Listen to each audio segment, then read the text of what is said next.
Hey tennis fans, I'm Grace Carter and this is Tennis Now. It was a rough start for some of the top women at the Madrid Open, causing a major makeover in the field. Top-seeded Agnieszka Radwanska, second-seeded Angelique Kerber, former French Open champions Svetlana Kuznetsova, and Charleston champ Sloane Stephens, all out.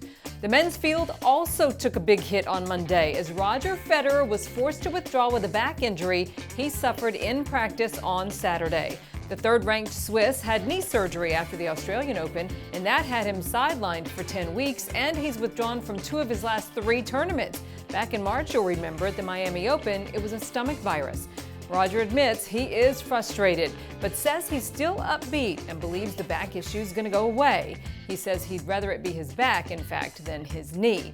Given that Roger has only played 3 clay court matches this year, we're wondering if this injury is going to jeopardize his status for Roland Garros, which begins later this month. The 34-year-old says he hopes to return to Rome, but says his goal is to be completely healthy in time for the French Open or Wimbledon at the latest. We should mention Roger has played in an Open-era record 65 consecutive Grand Slam tournaments. So, given his injuries this year, do you think he should skip Roland Garros and get ready for Wimbledon? Or should he keep up his Grand Slam streak and play Paris? Let us know what you think. Grigor Dimitrov. Never know what you're going to get. He can play such beautiful tennis, but he can also implode in some ugly displays on the tennis court, like in the Istanbul final.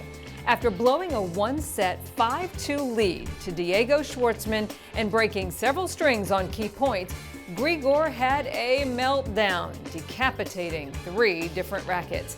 That second smash-up job earned him a penalty point. Then, trailing 0-5 in the third set, he broke another string, and then he snapped. Grigor actually warned the chair umpires, saying, "Watch this," before he destroyed a third racket, and that resulted in a default for his third code violation. What a disaster.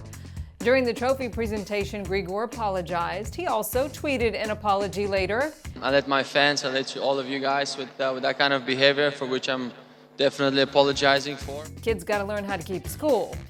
So, a good day for his opponent Diego. He won 11 of the last 12 games to earn his first ATP title. Probably difficult to stay focused during that match.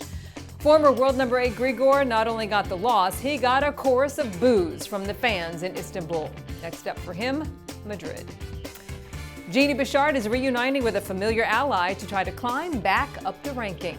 The 46th ranked Canadian tells the Montreal Gazette that she has parted with coach Thomas Hogstead and has rehired her former coach, Nick Saviano. Bouchard says Nick is a little like a second father to her, and they do go back a ways.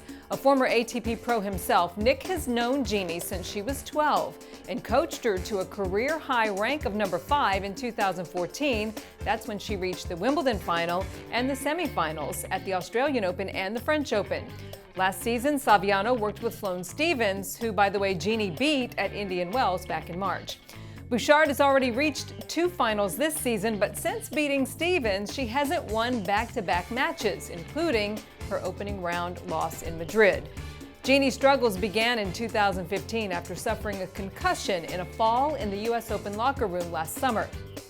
Genie says sometimes she still gets headaches, but it's mostly 98% good when it comes to her health. She also says her lawsuit against the USTA is ongoing, so stay tuned for more on that.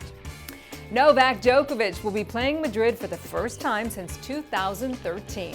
The 2011 champion says 4-time Madrid champ Rafael Nadal is definitely the player to beat, but Nole is confident he can win and capture his record 29th Masters championship. Had very high expectations of myself, and knowing that I won this tournament in 2011 and played a couple of semifinals and good tournaments in the past in Madrid gives me a reason to believe that I can do well. If the seeds hold true to form, Novak would meet 4th-seeded Stan Wawrinka in the Madrid semifinal, which would be a rematch of the 2015 French Open final. Rafael Nadal is officially an icon. Rafa is gracing the cover of El País Icon sports magazine in Spain. Looking very sharp in a Tommy Hilfiger suit, Rafa shows off his sophisticated side. Okay, we're going to leave you now with Pablo Carreño Busta going airborne in the Estoril final. Pablo lost the point and the match to fellow Spaniard Nicolas Almagro, but he got big fan support, laying it all out on the dirt.